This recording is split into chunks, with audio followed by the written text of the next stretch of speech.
وبركاته.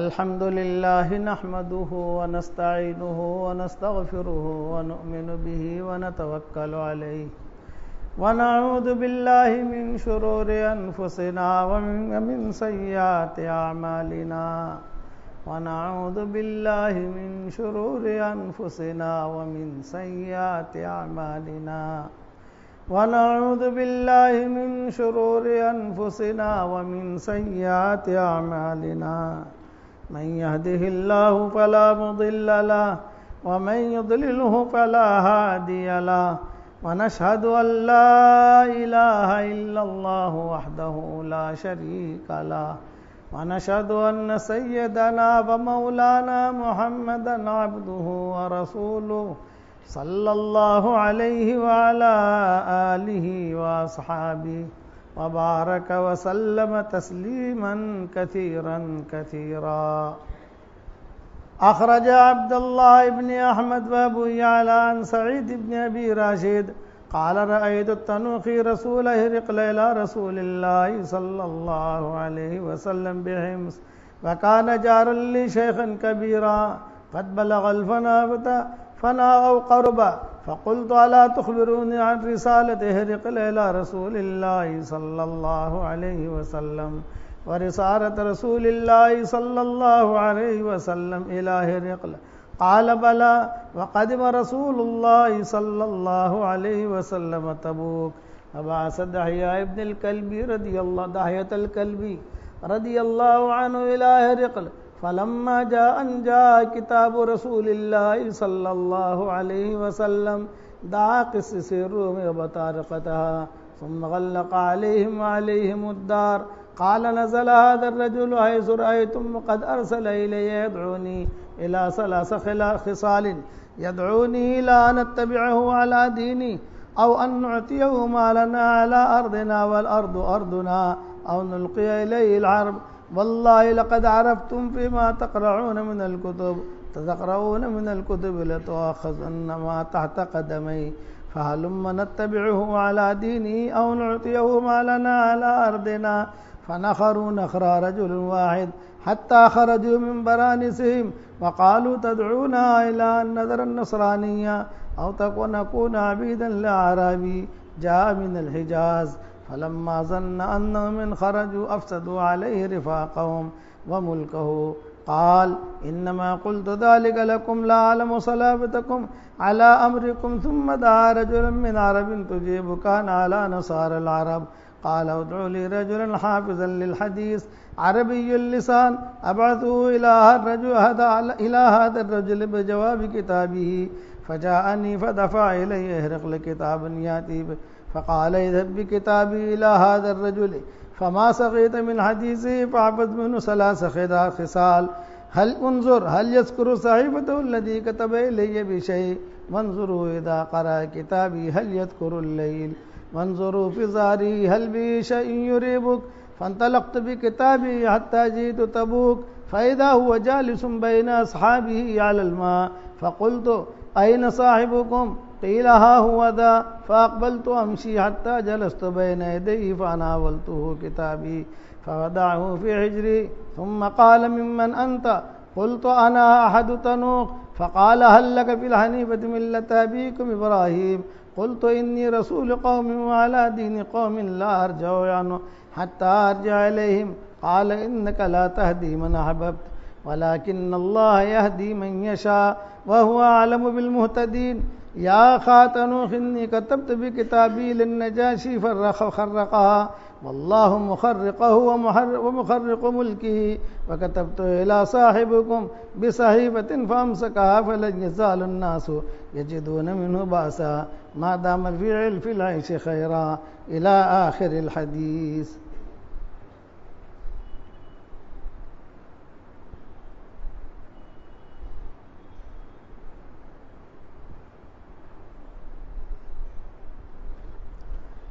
بھائیو دوستو بزرگو،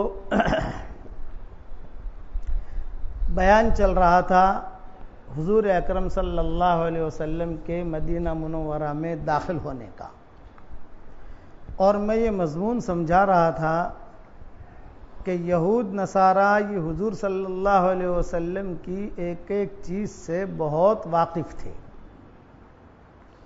جس میں ہرقل روم ہے، روم کا بادشاہ، پھر یہ کسرا جو ایران کا بادشاہ تھا، یہ سارے کے سارے، یہ تو خیر بادشاہ اپنے بادشاہوں کی ترتیب میں تھے یہ لوگ، لیکن جو نیچے کے علماء تھے یہ بھی حضور صلی اللہ علیہ وسلم کو جانتے تھے۔ عبداللہ ابن سلام ہے، زید ابن ثانہ ہے، کعب احبار ہے، یہ سارے کے سارے۔ جب مسجد نبوی بننے کی ترتیب شروع ہوئی، اصل میں مسلمان مدینہ منورہ والے جو ہم مسلمان تھے ان کا معاملہ دو قوموں کے ساتھ بہت رہا، ایک تو وہاں کے مشرکین کے ساتھ بہت رہا اور یہ کہ یہود نصارہ کے ساتھ بہت رہا۔ یہ دونوں کا یعنی ان دونوں سے مقابلہ رہا۔ حضور اکرم صلی اللہ علیہ وسلم نے جب مدینہ منورہ میں پڑاؤ ڈالا، مدینہ منورہ آ کر آپ صلی اللہ علیہ وسلم نے مسجد نبوی بنائی، مسجد نبوی بنا کر پھر آپ صلی اللہ علیہ وسلم نے یہ چھوٹے چھوٹے اپنے مکانات بنا دیے اور مدینہ منورہ ایک مرکز بنا۔ مکہ مکرمہ تو بہت بعد میں جا کر فتح ہوا، احکامات مدینہ منورہ میں نازل ہوتے رہے، صورتیں نازل ہوتی رہی۔ سب سے پہلے صورت مدینہ منورہ آنے کے بعد جو نازل ہوئی ہے وہ نازل ہوئی ہے سورہ بقرہ۔ یہ قرآن ہمارے جو ہے ہمارا قرآن ابھی اس وقت میں یہ ترتیب تلاوت ہے، ترتیب نزول نہیں ہے۔ قرآن نازل کیسے ہوا ہے اس کی ترتیب الگ ہے، جو میں اپنے ترجمے میں لا رہا ہوں۔ ہمارا جو قرآن شریف کا ترجمہ آ رہا ہے تو اس کی ہر صورت کے اوپر پہلے ہم نے لکھ دیا ہے کہ یہ صورت کون سی صورت کے بعد نازل ہوئی ہے۔ اور یہ اب تو جب پورا قرآن آئے گا، ہم زندہ رہے، پورا قرآن آ گیا تو انشاءاللہ آپ لوگ پڑھ لو گے، لیکن اگر خدا نہ خواستہ ہم دنیا سے چلے گئے تو کم سے کم 26 صورتیں تو آئی گئی ہیں۔ 26 صورتوں میں دیکھو گے تو بھی میں نے اوپر لکھ دیا ہے کہ یہ صورت فلاں صورت کے بعد آئی، یہ صورت فلاں صورت کے بعد آئی، یہ صورت فلاں صورت کے بعد آئی۔ مسلمانوں کو پتہ چلنا چاہیے کہ ہمارا قرآن دنیا میں کیسے آیا۔ تو حضور جب یہ سورہ بقرہ نازل ہوئی، دوسری صورتیں نازل ہوئی، آہستہ آہستہ ہوتے ہوتے جو ہے پھر یہ احد کے قصے بھی ہو گئے، بدر کے قصے بھی ہو گئے اور یہ سارے کے سارے۔ اب معاملہ آیا خندق کا، جو خاص مجھے مضمون سمجھانا ہے کہ یہود نصارہ کے ساتھ کہاں معاملہ بگڑا ان کے ساتھ۔ ویسے بھی مکہ مکرمہ مدینہ منورہ میں رہتے تھے اور ہم بھی مدینہ منورہ میں رہتے تھے، یہ مشرکین بھی رہتے تھے، لیکن یہ جب خندق کی لڑائی کا وقت آیا تو خندق مدینہ منورہ سے بالکل لگ کر ہے، باہر جانا نہیں ہے۔ جیسے بدر تو باہر ہے، دور ہے، احد یہ بھی مدینہ سے لگ کر ہے، خندق یہ بھی مدینہ سے لگ کر ہے۔ تو مشرکین مکہ نے ایک پلان بنایا اور پلان یہ بنایا کہ اب تو یہ ہے کہ کسی طریقے سے مدینہ منورہ جا کر سارے مسلمانوں کو ایک دم سے ختم کر دو۔ مختصر مسلمان ہیں، مختصر جماعت ہے اور ان کو ختم کرنا آسان ہے، یہ کہہ کر انہوں نے وہاں سے اپنی ترتیبیں تیاریاں یہ کرنی شروع کی مکہ مکرمہ میں۔ یہاں حضور صلی اللہ علیہ وسلم کو پتہ چلا کہ بھی یہ لوگ اس طریقے سے پلان کر رہے ہیں، تو ظاہری بات ہے کہ کوئی آدمی اگر آپ کے خلاف کوئی پلاننگ کرے، آپ کو پتہ چل جائے تو آدمی اپنے بچاؤ کا تو انتظام کرتا ہے نا۔ یہ تو نہیں ہے کہ آؤ مجھے مارو، بھائی کس کا موبائل بج رہا ہے، یہ ہماری مجلس میں موبائل کس کا بج رہا ہے۔ اپنے موبائل کو دیکھو، یہ بہت محرومی کی علامت ہے، یاد رکھنا، یہ بہت محرومی کی علامت ہے دین کی مجلس میں موبائل کا بجنا، مسجد میں موبائل کا بجنا، جبکہ آپ کو معلوم ہے کہ موبائل آپ جو ہے سوئچ آف کر سکتے ہو، آپ کو معلوم ہے کہ آپ موبائل وائبریٹ میں کر سکتے ہو، پھر بھی اگر یہ کرو تو یہ آپ کی محرومی کی علامت ہے۔ یہ میرا جملہ 21ویں شب کا یاد رکھنا، وہ آدمی شقی ہے، محروم ہے۔ آپ کو اتنے بھی دھیان نہیں کہ ہماری مسجد میں جو ہے یعنی یہودیوں کی چیز بجے، بھائی بیان سن رہے ہو، دعا ہو رہی ہے اور آپ کا فون بج رہا ہے، بھائی آپ جو تھوڑا سا بند کر دو، آدھ گھنٹہ پون گھنٹہ تو اللہ رسول کی بات ہوتی ہے، آپ کو اتنا بھی شرم نہیں آتی۔ اس لیے موبائل بالکل بجنا نہیں چاہیے، آپ بند کر کے آ جاؤ، باہر چھوڑ کے آ جاؤ، بہت مجبوری ہے کسی کی، موبائل چھوڑ نہیں سکتا، کم سے کم وائبریٹ کر دے، اس کا خبر کوئی ہے۔ میری یاد رکھنا، محروم ہے وہ آدمی جو مسجد میں ایسے حال میں لے کر آئے، وہ غیر قافل ہے، بھائی دنیا کے کاروبار کے لیے تو بہت چالاک ہوتا ہے آدمی, بہت کام بہت چوکنا کر کے کرتا ہے. تو مسجد میں آتے موبائل بند کر دو. ہمارے اب تو حرم شریف میں عبد الرحمن سودیس کبھی کبھی نماز سے پہلے استو کے پہلے کہہ دیتے موبائل بند کرو. شریعت تو یعنی شریعت کا اگر مسئلہ دیکھنے جاؤ نا تو موبائل مسجد میں آنا ہی نہیں چاہیے. اگر شریعت کا ایک دم ٹھیٹ مسئلے میں جاؤ تو اس کی کیا ضرورت ہے, ہمارے یہاں باہر رکھو. لیکن جگہ ہمارے یہاں وہ ترتیب ہو نہیں سکتی, موبائل کے بغیر نہیں رہ سکتا, کم سے کم وائبریٹ کر دو. آپ سمجھ گئے میری بات؟ ہاں, اس لیے ہماری مجلس میں موبائل نہیں بجنا چاہیے. جہاں مائیں بہنیں بیان سن رہی ہیں وہاں بھی تھوڑی دیر کے لیے دھیان سے بات سنو. اب حضور صلی اللہ علیہ وسلم کو جب یہ پتا چلا کہ مشرکین آ رہے ہیں تو حضور صلی اللہ علیہ وسلم نے سعد ابن معاذ کو بلایا, اور سعد ابن معاذ کو بلا کر کہا کہ سعد بہت ٹینشن کی بات ہے. سعد ابن معاذ نے کہا کہ حضرت کیا ٹینشن ہے؟ یہ فرمایا کہ یہ مشرکین مکہ جو ہیں یہ بہت بڑا جتھا لے کر آ رہے ہیں ہم مسلمانوں کو قتل کرنے کے لیے مدینہ میں. خیر وہ آ رہے ہیں, باہر کے لوگ ہیں, لیکن مجھے خالی ڈر یہ ہے کہ یہ یہود نصارہ جو یہاں رہتے ہیں تو کہیں یہود نصارہ اور مشرکین یہ سارے کے سارے آپس میں ایک ہو گئے اور ہم الگ ہو گئے تو یہ سب مل کر پتہ نہیں ہمارے ساتھ کیا کریں گے. اس لیے میرے ذہن میں یہ بات ہے کہ میں یہود نصارہ کے جو بڑے بڑے ہیں چودھری ان کو بلا کر ان سے اپنی ایگریمنٹ کر لیں کہ بھی وہ لوگ تو باہر سے آ رہے ہیں, باہر کے لوگ ہیں, مکہ مکرمہ والے تو باہر کے لوگ ہیں, تم تو اپنے گاؤں کے ہیں, ہم سارے کے سارے ایک ہی گاؤں کے ہیں, تو اس لیے جب وہ لوگ آویں تو تم ہمارا ساتھ دینا. یہ ایگریمنٹ کر لیں. یہ آپ صلی اللہ علیہ وسلم کی رائے ہوئی. کبھی کبھی آپ صلی اللہ علیہ وسلم کی رائے ہوتی تھی, اپنی رائے حضور صلی اللہ علیہ وسلم, ایک تو حضور صلی اللہ علیہ وسلم کا فیصلہ ہوتا تھا اور ایک حضور صلی اللہ علیہ وسلم کی رائے ہوتی تھی. تو رائے وہ رائے کے درجے میں رہتی تھی, فیصلہ فیصلے کے درجے میں رہتا تھا. فیصلہ ہو گیا تو وہ تو فیصلہ ہے, اس کو تو آگے بھی جو کوئی کر نہیں سکتا. لیکن حضور صلی اللہ علیہ وسلم کبھی کبھی کہتے تھے کہ دیکھو بھئی یہ میرا فیصلہ نہیں ہے, میری رائے ہے, اس میں تم لوگ سوچو. بعض مرتبہ ایک جملہ فرماتے تھے کہ انتم اعلم بامور دنیاکم, تم جو ہے تمہارے دنیاوی معاملات کے اندر تمہارے دنیاوی معاملات کو بہت زیادہ جانتے ہو میرے مقابلے میں. پھر تمہاری دنیا کی کوئی چیزیں ہیں تو میں تو خالی رائے دوں گا, لیکن یہ کہ فیصلہ تمہیں کرنا ہے کہ کیسا کرنا چاہیے, کیا کرنا چاہیے. یہ آپ صلی اللہ علیہ وسلم صحابہ کو کہتے تھے. کئی عورتوں کے مسئلے آتے تھے تو حضور صلی اللہ علیہ وسلم فرماتے تھے کہ بھئی میری رائے ہے, کہ میری رائے ہے. تو یہاں حضور صلی اللہ علیہ وسلم نے رائے رکھی سعد بن معاذ کے سامنے. سعد بن معاذ جو ہے یہ خاموش رہے. کوئی نبی رائے دے تو نبی کے رائے کا بھی تو ایک درجہ ہوتا ہے نا, نبی کے رائے کا بھی درجہ ہوتا ہے. اچھا, فکر بہت تھا حضور صلی اللہ علیہ وسلم کو کہ مشرکین مکہ سے آ رہے ہیں اور یہاں پتہ نہیں اچھا کیسے لڑیں, یعنی ان کا مقابلہ کیسے کریں, یہ مشورے ہو رہے کیسے کریں. کسی نے کوئی رائے دی, کسی نے کوئی رائے دی. تو سلمان فارسی یہ تھے وہاں. سلمان فارسی نے کہا کہ حضرت میں رائے دوں, بتاؤ.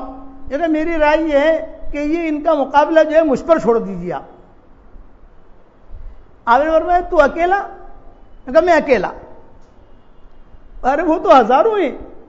دیکھو کوئی بات نہیں, میں ایران کا رہنے والا ہوں اور مجھے پتا ہے کہ کیسے جو ہے دشمن کو ہرایا جاتا ہے, لیکن تو اکیلا کیسے کرے گا. یہ فرمایا میں بتاؤں ترتیب, میں گر جانتا ہوں. سلمان فارسی نے کہا.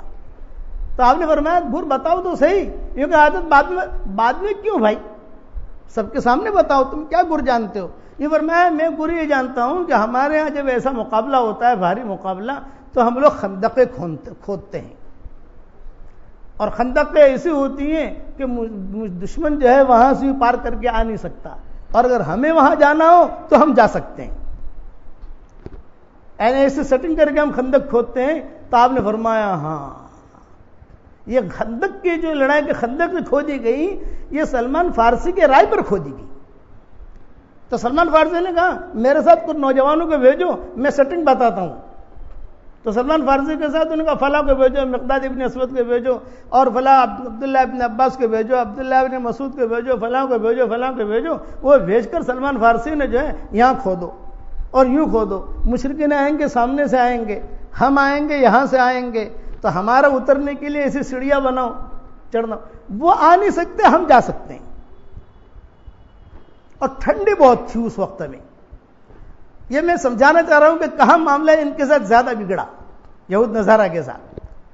اب حضور صلی اللہ علیہ وسلم نے چپکے سے یہود نصارہ کے جو بڑے تھے ان کو بلایا مدینہ منورہ میں.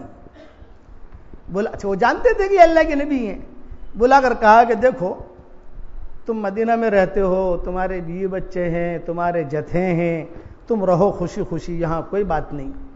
لیکن مسئلہ یہ ہے کہ مشرکین مکہ آ رہے ہیں، وہاں سے ہمارے مقابلے پر آ رہے ہیں. تو تم سے ہماری درخواست یہ ہے کہ تم جو ہے ان کا ساتھ مت دینا، ہمارا ساتھ دینا، یا نہ ہمارے ساتھ رہنا، تاکہ تم اور ہم تو ایک ہی گاؤں کے ہیں، وہ لوگ دوسرے گاؤں کے ہیں، دوسری جگہ سے آ رہے ہیں، تو ہم مل کر جو ہے ان کا مقابلہ کریں گے. وہ چلے جائیں گے ہمارے شہر میں مدینہ منورہ میں، پھر تم بھی رہو، ہم بھی رہیں گے، اور ترتیب چلتی رہے گی ہماری. تو یہودیوں نے کہا کہ ٹھیک ہے، لیکن ایک شرط ہے. آپ نے فرمایا کیا شرط ہے؟ یہ فرمایا کہ ہم آپ کا ساتھ دیں گے، لیکن شرط یہ ہے کہ ہمیں آپ کیا دو گے. سیٹنگ ہو رہی، پیسہ، کھجور، زمین، بھئی ہم تمہارا ساتھ دیں گے لیکن ہمیں کیا ملے گا؟ آپ نے فرمایا تم کیا چاہتے ہو؟ یہ فرمایا مدینہ میں زیادہ کیا ہوتی ہے چیزیں کا کھجوریں، کہ کھجوریں دینا ہم کو. آپ نے فرمایا ٹھیک ہے، کھجوریں دیں گے آپ کو. کتنی دو گے؟ اتنی لیں گے کھجوریں ہم، خالی ساتھ دینے کا، تم ہمارا سپورٹ کرنا. اس لیے علماء نے لکھا ہے کہ آدمی اپنے ساتھی بھی کسی کو بنائے. حضور صلی اللہ علیہ وسلم ساتھی بنانے کی کوشش کی. کیوں کہ بھی جب مدینہ منورہ میں ہم لوگ تھوڑے ہیں، تم لوگ بھی ہم ایک ہی گاؤں کے رہنے والے ہیں، گاؤں میں اب محبت کے ساتھ رہ کر ان کا مقابلہ کریں تاکہ وہ لوگ جو یہاں سے چلے جائیں واپس. اب بات ہو گئی بات طے ہو گئی. اب ایگریمنٹ کرنے کے لیے حضور صلی اللہ علیہ وسلم نے سعد بن معاذ کو بھیجا کہ جاؤ تم جا کر ایگریمنٹ کرو اور دستخط صحیح سکے جو ہوتے ہیں وہ کر لو. آپ نے سعد بن معاذ نے کہا کہ حضرت آپ کا فیصلہ ہو گیا؟ یہ فرمایا ہاں فیصلہ کر لیا کہ ٹھیک ہے اب دے دیں گے کھجوریں ان کو.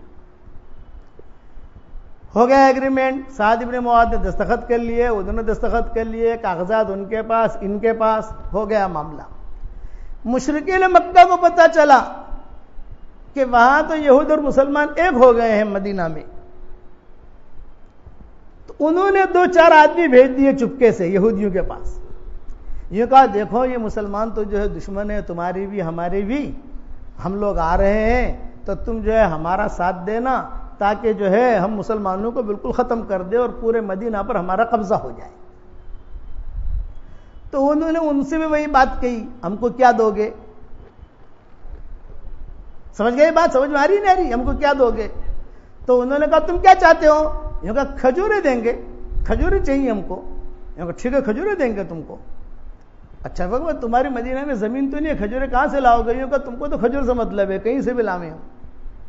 یہ مشرکین مکہ نے کہا. کتنی دو گے؟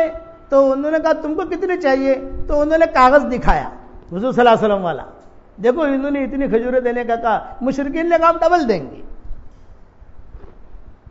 وہاں زبان کی بات کرتے بات نہ تھے، وہ تو مطلب یہ لوگ سمجھ گئے نا. اس پر پھٹکار پڑی ہے فباؤ بغضب من اللہ ضربت علیہم الذلۃ والمسکنہ، کہ ان پر ذلت اور مسکنت قیامت تک کے لیے اللہ نے ڈال دی. کہ ضربت علیہم الذلۃ والمسکنہ سورہ بقرہ میں اللہ نے نازل کیا، سورہ آل عمران میں اللہ نے نازل کیا. ضربت علیہم الذلۃ والمسکنہ، کہ ان پر مسکنت بھی آ گئی، ان پر ذلت بھی آ گئی. یہ ظاہری شو جو ہے وہ ظاہری شو ہے. جیسے میں کہتا ہوں نا غبار اگر جو ہے آسمان تک بھی پہنچ جائے وہ غبار رہے گا، غبار تو غبار ہے. اب حضور صلی اللہ علیہ وسلم کو پتا چلا، خندق کھودی گئی، صحابہ جو ہے وہ تیاری میں ہو گئے، بھوک بہت تھی، ٹھنڈی بہت تھی، خندق کھودی بھی گئی، فاقہ بھی تھا. اور سردی میں آدمی کو ویسے بھی بھوک زیادہ لگتی ہے. اور حضور صلی اللہ علیہ وسلم کو پتا چلا کہ مشرکین مکہ نے وہاں چپکے سے جا کر معاملہ سارا الٹا کر دیا ہے. یعنی جو ہم نے بات کی انہوں نے کہا ڈبل دیں گے. تو آدمی لالچی ہوتا ہے. انہوں نے کہا ٹھیک ہے تمہارا ساتھ دیں گے ہم. حضور صلی اللہ علیہ وسلم خیمے میں بہت غمگین بیٹھے ہوئے. سعد بن معاذ گزرے. سعد بن معاذ نے جھانکا, دیکھا کہ حضرت کچھ چہرے پر غم نظر آ رہا ہے, کیا بات ہے؟ تو سعد بن معاذ سے حضور صلی اللہ علیہ وسلم نے فرمایا بیٹھو, ٹینشن کی خبر ہے, تھوڑی سی فکر کی خبر ہے. سعد بن معاذ نے کہا کیا خبر ہے؟ یہ فرمایا کہ خبر یہ ہے کہ وہ جو ہمارا ایگریمنٹ ہوا تھا یہودیوں کے ساتھ, وہ انہوں نے ایگریمنٹ توڑ دیا اور انہوں نے اعلان کر دیا کہ ہم مشرکین کا ساتھ دیں گے جو مکہ سے آ رہے ہیں. سعد بن معاذ نے کہا کوئی حرج کی بات نہیں ہے.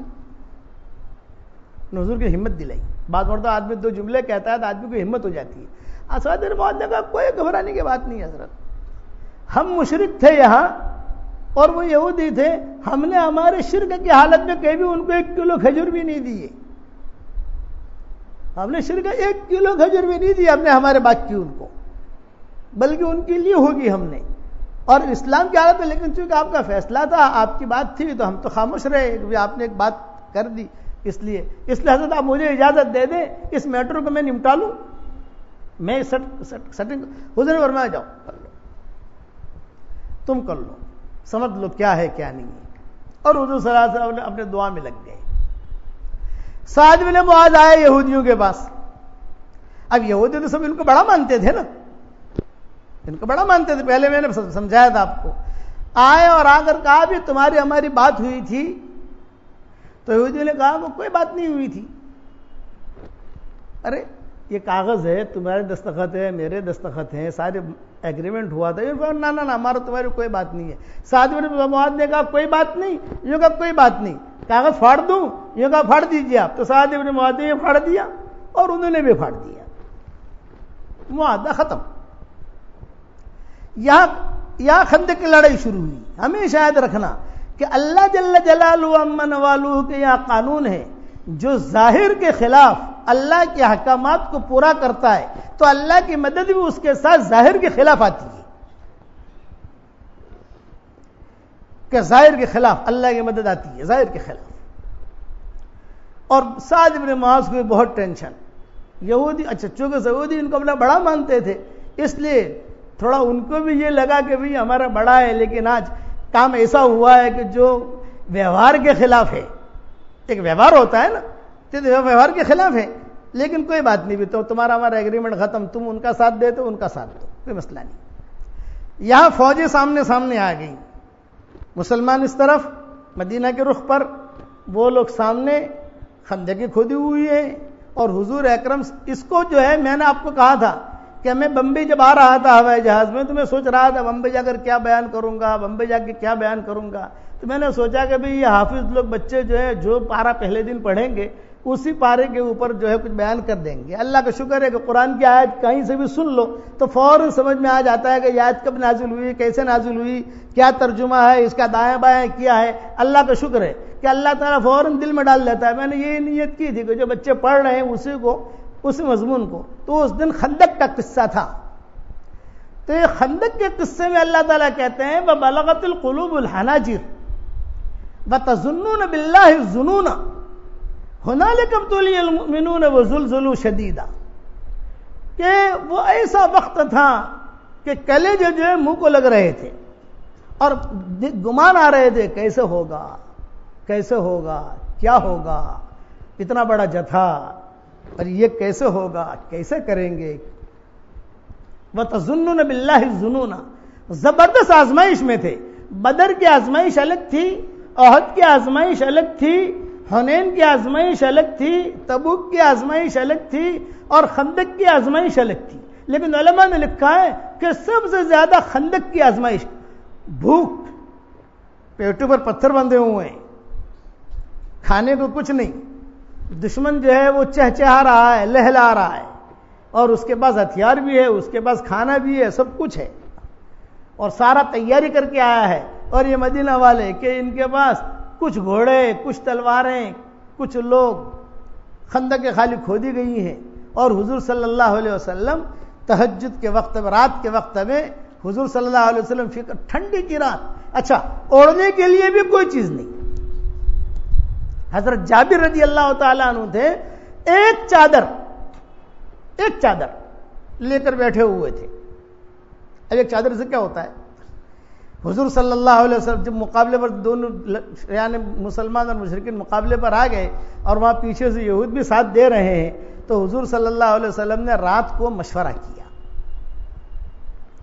مشورہ یہ کیا، سب کو جو ہے کھلے آسمان کے نیچے حضور نے جمع کیا، سب کو اندھیرے میں، اور اندھیرے میں جمع کر کے کہا بھئی دیکھو میرے دل میں ایک بات آ رہی ہے. حضور صلی اللہ علیہ وسلم فرما رہے ہیں میرے دل میں ایک بات آ رہی ہے کہ تم میں سے کوئی ایک آدمی ذرا وہاں جا کر خبر لے آوے کہ مشرکین کا کیا حال ہے، کیونکہ ہم تو جا سکتے ہیں وہاں، ان کا آنا یہاں مشکل ہے، تو کوئی ایک آدمی چلا جائے، بتاؤ کون تیار ہے جانے کے لیے؟ اب ظاہری بات ہے کہ وہاں جانا مطلب کہ جان کھونا. وہاں جو جائے گا ایک مسلمان ہزاروں مشرکین کے درمیان میں جائے گا تو مرے گا، کسی کو پتہ چلے گا کہ مسلمان آیا، مرے گا. حضور صلی اللہ علیہ وسلم نے فرمایا بھئی وہاں جا کر خبر لے آوے کہ کیا کر رہے ہیں وہ لوگ، کتنا کھانا پکا رہے ہیں، کتنا لشکر ہے، کیا پلان ہے ان کا، تھوڑی سی ہمیں لا کر خبر دے یہاں کون تیار ہے اس کے لیے. سارے صحابہ خاموش، ٹھنڈی ہے، بھوک ہے اور جانا ہے وہاں، سب خاموش. ایک صحابی ایک چادر اوڑے ہوئے سامنے بیٹھے ہوئے تھے تو اور نیچا سر کیے ہوئے. حضور صلی اللہ علیہ وسلم نے فرمایا یہ کون بیٹھا ہے سامنے؟ تو انہوں نے سر اوپر کیا، ان کا حذیفہ، حضرت حذیفہ تھے، میں ہوں. تو حضور نے فرمایا تم جاؤ گے وہاں؟ تو کھڑے ہو گئے، کھڑے ہو کر کہا کہ حضرت ایک ہی چادر ہے میرے پاس اور مجھے سردی ہوئی ہے. حضرت حذیفہ کو سردی بہت ہوتی تھی کہ مجھے سردی، ٹھنڈی بخار ہوتا ہے نا، ٹھنڈی کا، ہوا لگی ہے زبردست ٹھنڈی، اور میں تو حضرت آپ نے فرمایا تم بتاؤ جاؤ گے کہ نہیں جاؤ گے؟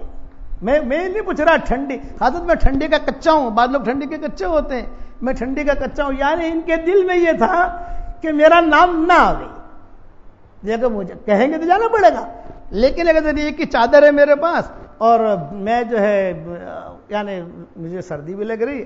آپ نے فرمایا نہیں تم جانے کے لیے تیار ہو کے نہیں، اگر تمہاری تشکیل ہو جائے. تو نے کہا ہاں حضرت جیسا حکم ہو. آپ نے فرمایا جاؤ، تم جاؤ اور جا کر ان کی خبر لاؤ. اب وہ روانہ ہوئے، اپنی چادر، ایک ہی چادر تھی، دو چادریں تھیں حضرت حذیفہ کے پاس، ایک اپنی بیوی کو دے آئے تھے، ایک ہی خود اوڑھ کے آئے تھے، اور ٹھنڈی بہت تھی. اوڑھ کر جب روانہ ہوئے تو فرمایا حذیفہ یہاں دیکھو میں تمہیں خالی خبر لینے کے لیے بھیج رہا ہوں، کوئی دھمال مت کرنا وہاں جا کے، کوئی الٹا سلٹا کام مت کرنا. مطلب یہ تو فرمایا کیا مطلب کہ تمہیں مل گیا کہ ہاں ارے ابو سفیان یہ بالکل قریب میں، ارے یہی تو پریشان کر رہا ہے سب کو، چلو قتل کر دوں. ایسے کوئی کام مت کرنا، خالی جاؤ اور جا کر خبر لے کر آ جاؤ، بس تمہارا کام اتنا ہے، جتنا میں کہوں اتنا کرنا. اس لیے یاد رکھنا کہ دعاؤں کے اندر بھی نبی جتنا بتاوے اتنا کرنا ہے، اپنی طرف سے میرے آگے چیزیں نہیں بڑھانی. حضور صلی اللہ علیہ وسلم نے جتنا بتلایا اتنا پڑھو، اس میں بہت زیادہ اثر ہے کہ آپ صلی اللہ علیہ وسلم نے اتنا بتایا اتنا پڑھو. آپ بات سمجھ گئے آپ؟ حدیث میں نے مومن کے ہتھیار میں دعائیں جمع کی ہیں، وہ حضور صلی اللہ علیہ وسلم نے جتنی بتلائی ہے اتنی. جیسے رات کے وقت میں آمن الرسول سے لے کر آخر تک پڑھنا، اتنا حضور نے بتایا. بعض بیچارے زیادہ ہوشیار لوگ ہوتے ہیں اور عورتیں زیادہ مردوں سے زیادہ ہوشیار ہوتی ہیں، وہ کہتی ہے کہ آدھے رکوع سے کیوں پڑھے، پورا رکوع ہی پڑھ لینا. تو پورا رکوع پڑھو گے تو قرآن پڑھنے کا ثواب تو مل جائے گا، لیکن حدیث کا ثواب نہیں ملے گا. حضور صلی اللہ علیہ وسلم نے جتنے، اسی لیے میں نے آمن رسول سے لے کر آخر تک لکھا. حدیث میں آتا ہے آمن رسول سے لے کر آخر تک پڑھے آدمی، من قرأ فی لیلتی کا فتح. جیسے رضیت باللہ ربا وبالاسلام دینا وبمحمد صلی اللہ علیہ وسلم نبیا، صبح شام 3 مرتبہ آدمی پڑھ لے، خالی صبح شام 3 مرتبہ. ترجمہ اس کا بہت آسان ہے، اے اللہ میں تجھ سے خوش ہوں، تیرے نبی سے خوش ہوں، تیرے اسلام سے خوش ہوں، 3 مرتبہ. تو حضور صلی اللہ علیہ وسلم فرماتے ہیں قیامت کے میدان میں اللہ اس کو خوش کر دے گا. اب بعض ہوشیار لوگ ہوتے ہیں بھائی 3 مرتبہ پڑھنے کی اتنی فضیلت ہے 6 مرتبہ پڑھ لو نا، 1 مرتبہ اور 10 مرتبہ پڑھ لو نا، وہ ثواب نہیں ملے گا آپ کو. بلکہ اگر زیادہ پڑھو گے تو شاید حدیث کے خلاف ہوگا. ہم نے جتنا کہا اتنا کرو، یہ ہے ہماری شریعت میں. تو حضور صلی اللہ علیہ وسلم نے حضرت حذیفہ سے کہا کہ تم جو ہے جا کر خالی خبر لے آؤ، بس کیا کر رہے ہو. حضرت حذیفہ نے کہا بہت اچھا، اور میں دعا کرتا ہوں. حضور نے دعا کی، اے اللہ یہ ہوائیں جو ٹھنڈی ٹھنڈی چل رہی ہے حذیفہ کے لیے ان ہواؤں کو تو لو میں بدل دے، گرمی میں بدل دے. حذیفہ روانہ ہوئے اور چادر تھی.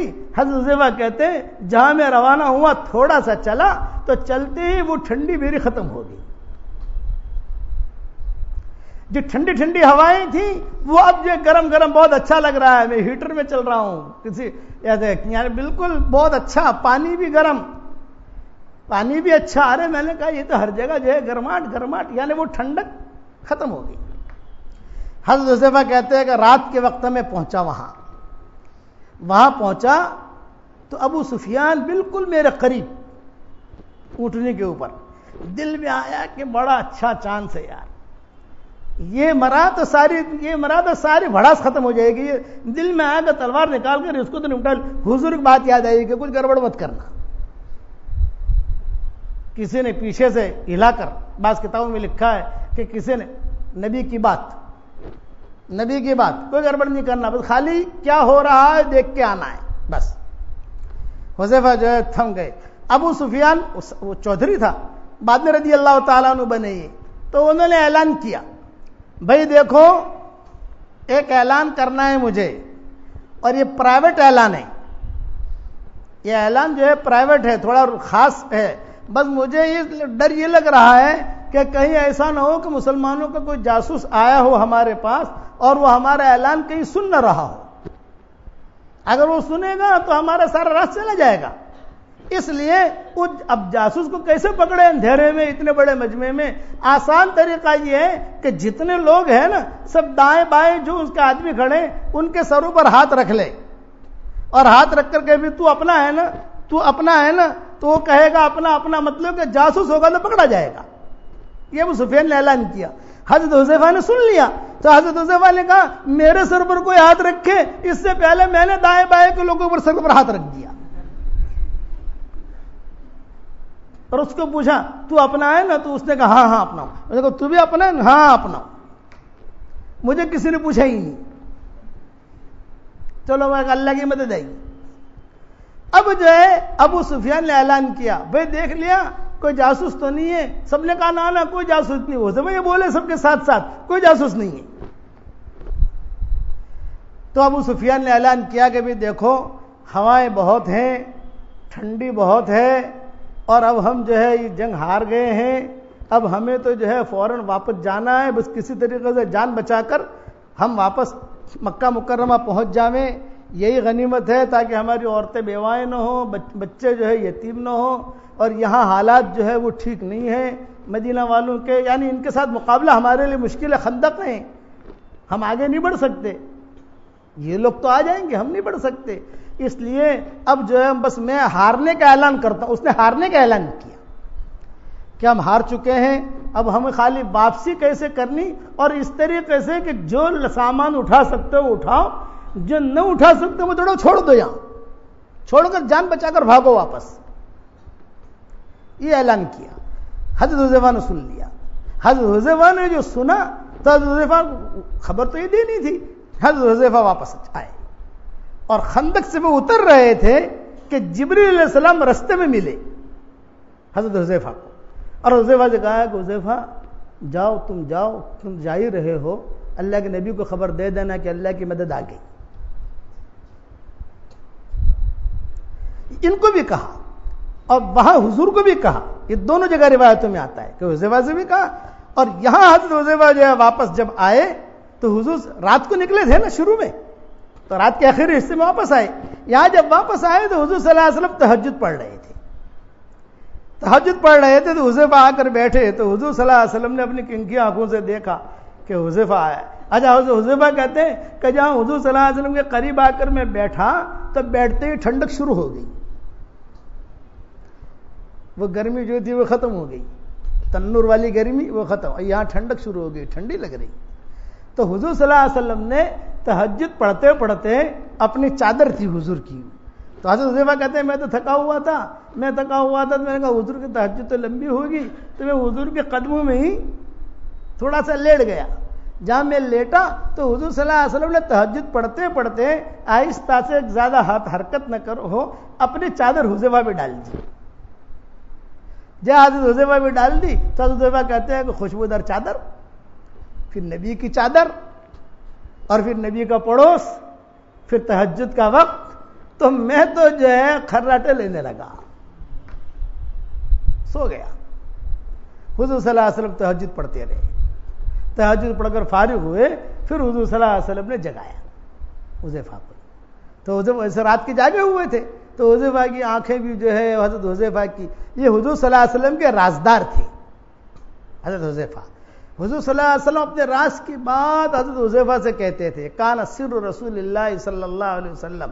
کبھی کبھی میاں بیوی میں کچھ تھوڑی سی نوک جھونک ہوتی ہے نا, تو کبھی کبھی ماؤں میں اور حضور صلی اللہ علیہ وسلم نے کوئی بات ہوتی تو حضور صلی اللہ علیہ وسلم فرماتے کہ میں نے بھی یہ امت کی مائیں, اور گھر میں میاں بیوی کا جو مسئلہ تھوڑا بہت ہوتا ہے, کوئی بھی مسئلہ ہوتا تو دل کی بھڑاس نکالنا کس کے سامنے, تو حضور صلی اللہ علیہ وسلم حضرت حذیفہ کو بلا لیتے اور حضرت حذیفہ کے سامنے کہتے کہ آج یہ ہوا لیکن تو کسی کو کہنا مت,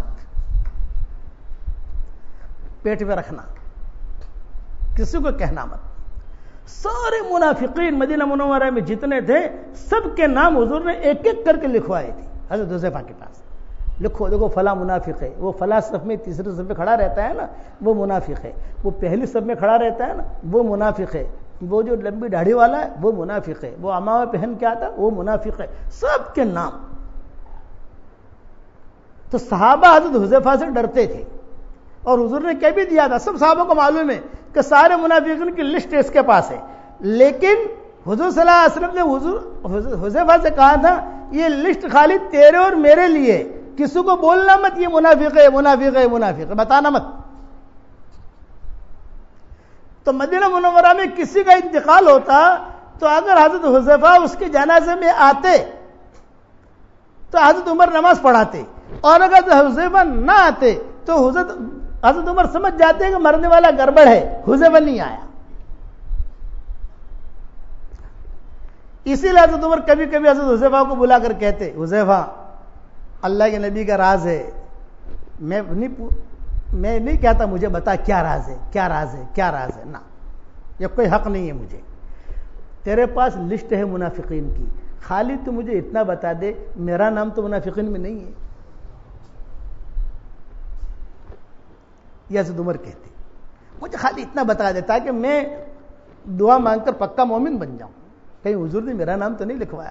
تو حذیفہ کہتے کہ نہیں, تمہارے لیے بہت خوشخبری ہے, تمہارے لیے بہت خوشخبری ہے, اللہ کے نبی نے آپ کو جنتی کہا ہے, اور آپ کے دل میں کوئی بات آئی, قرآن کی آیتیں نازل ہوئی, آپ ہمارے بڑے ہیں, مسلمانوں کا سردار مدینہ میں منافق نہیں ہو سکتا, مسلمانوں کا امیر مدینہ منورہ کے زمین میں منافق نہیں ہو سکتا. آپ کے پیچھے اتنا بڑا مجمع نماز پڑھ رہا ہے, آپ کی بات پر اتنا بڑا مجمع چل رہا ہے ساری دنیا کے اندر, آپ گھبرائیے نہیں. تو کان سر رسول اللہ صلی اللہ علیہ وسلم. ماں عائشہ ایک مرتبہ حضرت حذیفہ کو بلا کر کہا کہ حذیفہ اب تو حضور صلی اللہ علیہ وسلم دنیا سے رخصت ہو گئے ہیں. ماں عائشہ سے حضور صلی اللہ علیہ وسلم کی نوک جھوک تھوڑی زیادہ ہوتی تھی, جوان تھی, کنواری تھی, عمر میں سب سے چھوٹی تھی. تو حضور صلی اللہ علیہ وسلم کبھی کبھی غصے میں خالی ایک جملہ کہتے تھے, عائشہ دیکھ تو جو ہے نا علم اللہ نے تجھے دیا ہے لیکن تجھے تجربہ نہیں ہے, علم کے لیے عمر کی ضرورت نہیں ہے, تجربے کے لیے عمر کی ضرورت ہے. اور کبھی کبھی میں عائشہ کچھ زیادہ کبھی بول دیتی تو حضور صلی اللہ علیہ وسلم ناک پکڑتے, یہ حدیث میں آتا ہے, اور ناک پکڑ کے کہتے کہ یہ اویش یہ دعا مانگ, اللہم اذہب عنی غیظ قلبی واجرنی من مضلات الفتن. آپ 10ویں پارے میں جو وَيُذْهِبُ غَيْظَ قُلُوبِهِمْ وَيَتُوبُ اللَّهُ عَلَىٰ مَن يَشَاءُ، اس کی تفسیر میں ابن کثیر نے لکھا ہے کہ حضور صلی اللہ علیہ وسلم دو ماؤں سے زیادہ نوک جھوک حضور کی چلتی تھی، ایک ام سلمہ اور ایک حضرت عائشہ، باقی ماؤں سے کوئی زیادہ وہ نہیں ہوتی تھی، لیکن دونوں سے نوک جھوک کا مطلب لڑائی نہیں، مطلب کہ وہ کوئی نہ کوئی بات جو ہے وہ کبھی ہوتی تھی۔ ایک مرتبہ حضور صلی اللہ علیہ وسلم نے ناک پکڑ کر حضرت عائشہ سے کہا، ناک پکڑ کے یوں کہا کہ دیکھ تو اللہ تعالیٰ سے اتنی دعا مانگ، اللہم اذھب عنی غیظ قلبی واجرنی من مضلات الفتن، اے اللہ میرے دل کے غصے کو مجھ سے دور کر، مجھے بچا اور فتنوں سے میری حفاظت کر۔ تو یہ چیزیں یہ حدیث کی دعاؤں میں ہے۔ میں آج کے سبق میں کبھی نہ کبھی یہ دعا لکھواؤں گا انشاءاللہ، جب ہمارا آج کا سبق واٹس ایپ پر آ رہا ہے نا، اس پر انشاءاللہ یہ میں نے تیار کر رکھا ہے، وہ کبھی نہ کبھی پورا قصہ بیان کروں گا حضور صلی اللہ علیہ وسلم کا، حضرت عائشہ کا۔ اور ایک روایت میں ام سلمہ کا بھی ہے کہ حضور صلی اللہ علیہ وسلم نے ام سلمہ سے کہا کہ ام سلمہ تم یہ دعا مانگا کرو، اسی لیے کبھی عورتوں کو غصہ زیادہ آئے مردوں کے مقابلے میں، مردوں کے غصے میں اور عورتوں کے غصے میں فرق ہے۔ مردوں کا غصہ جو ہوتا ہے وہ ابھار والا ہوتا ہے، گھڑ گھڑ وہ غصے ہوئے ختم۔ عورتوں کا غصہ ٹھنڈا ہوتا ہے، وہ نکلتا ہے 6 مہینے کے بعد، لیکن 6 سال کا نکل جاتا ہے۔ یہ میں نے لکھا ہے بکھرے موتی میں، دونوں کے غصوں میں فرق ہے۔ تو عائشہ کبھی کبھی خاموش بہت خدمت کرے لیکن کبھی کبھی جو ایک کچھ جملہ کہہ دے تو حضور صلی اللہ علیہ وسلم کو بہت بوجھ پڑے، تو بوجھ پڑ کر حضرت حذیفہ کو آ کر کہے کہ حذیفہ آج تو تیری ماں نے یہ کہا، تیری ماں نے یہ کہا، میرا دل ذرا صاف ہو جائے۔ تو عائشہ نے ایک مرتبہ حضرت حذیفہ کو بلا کر کہا، حذیفہ وہ میری اور حضور کی جو بات ہوئی تھی کہیں تو نے کسی کو بتا تو نہیں دی؟ حضرت حذیفہ نے کہا اللہ کے نبی کا راز ہے، میرے ساتھ قبر میں جائے گا، اتنا اعتماد تھا حضور کو حضرت حذیفہ پر۔ اب حضور صلی اللہ علیہ وسلم نے وہ جو چادر ڈالی، حذیفہ تو سو گئے، تہجد پڑھ کے حضور فارغ ہوئے، حضور نے جگایا تو حضرت حذیفہ نے کارگزاری بیان کرنی شروع کی۔ یہ ہوا، آپ نے فرمایا ٹھیک ہے تم جو کہہ رہے ہو، ابھی جبریل میرے پاس آئے تھے اور تم کو بھی ملے ہوں گے راستے میں، یعنی حضور کو اطلاع دے کر واپس جا رہے تھے جبریل، راستے میں یہ بھی مل گئے حضرت حذیفہ، تو حذیفہ کو بھی کہہ دیا اور حضور کہ مجھے یہ کہہ گئے ہیں کہ اللہ کی مدد جو ہے وہ آ گئی، اذ جاؤکم من فوقکم ومن اسفل منکم۔ یہ ساری آیتیں جو نازل ہوئی ہیں یہ خندق کے موقع پر نازل ہوئی ہے۔ یا ایھا الذین آمنوا اذکروا نعمت اللہ علیکم اذ جاءتکم جنودا فارسلنا علیہم ریحا وجنودا لم تروها، کہ وہ تو لشکر لے کر آئے تھے، ہم نے ایسا لشکر بھیجا اور ایسی ہوائیں بھیجی کہ تم نہیں دیکھ رہے تھے، وہ ہوائیں مشرکین پر ایسی چلی کہ مشرکین کو یوں ٹکرا رہی تھی، ان کے جو گھوڑے تھے نا اونٹ، وہ اونٹ کے اونٹ ٹکرا رہے تھے، اور یہاں مسلمان آرام سے سوئے ہوئے ہیں۔ اور فرق کتنا ہے، آدھا کلومیٹر نہیں، 1.25 کلومیٹر سے بھی کم۔ اب مدینہ منورہ جاؤ تو اب تو خندق کو بہت اچھا کر دیا ان لوگوں نے، اچھی مسجدیں بنا دی، بند کر دیا ان لوگوں نے کہ یہاں حضور صلی اللہ علیہ وسلم ٹھہرے تھے، یہاں ابوبکر ٹھہرے تھے، یہاں فلاں ٹھہرے تھے، یہاں فلاں ٹھہرے تھے۔ بقیہ تفصیل انشاءاللہ کل پوری کریں گے، دعا کر لو، کوئی اعلان تو نہیں۔